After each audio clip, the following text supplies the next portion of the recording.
Sur traduction française. Bonjour à tous et bienvenue.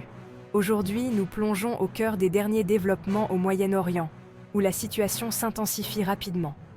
Hier, Hassan Nasrallah, leader de longue date du Hezbollah, a été tué lors d'une frappe aérienne israélienne à Beyrouth.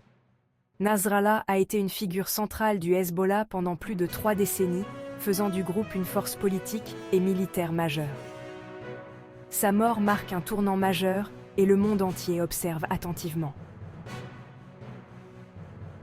En réaction, Israël a intensifié ses frappes aériennes sur Beyrouth, ciblant plus de 140 positions du Hezbollah.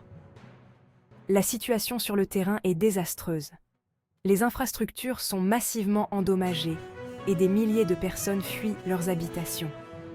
Le gouvernement libanais procède à l'évacuation des hôpitaux de la banlieue sud de Beyrouth alors que la violence s'intensifie.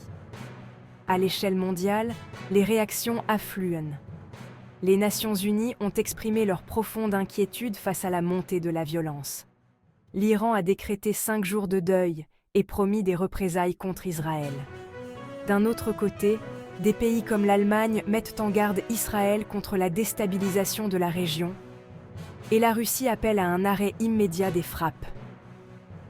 La communauté internationale exhorte à une résolution diplomatique, mais les tensions restent extrêmement vives. Analysons maintenant plus en détail l'impact de la mort de Nasrallah. Pour le Hezbollah, perdre son leader est un coup dur.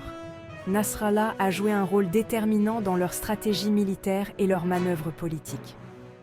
Son leadership a étendu l'influence du Hezbollah au-delà du Liban, notamment en soutenant le président syrien Bachar al-Assad pendant le conflit syrien.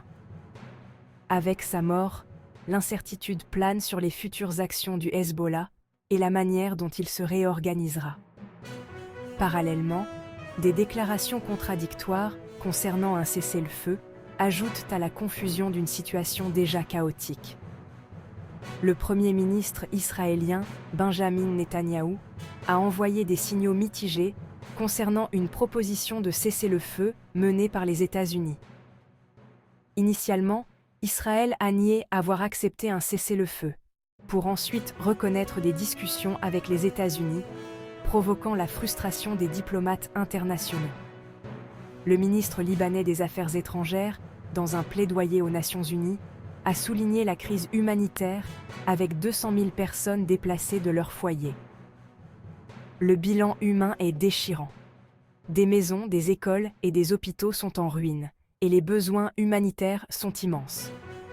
La population a un besoin urgent d'abri, de nourriture, d'eau et d'assistance médicale. Le conflit exacerbe la situation économique et sociale déjà fragile du Liban, poussant le pays à ses limites. Le rôle de la communauté internationale est ici crucial. Une aide humanitaire immédiate est essentielle, mais une solution durable exige de s'attaquer aux causes profondes de ce conflit.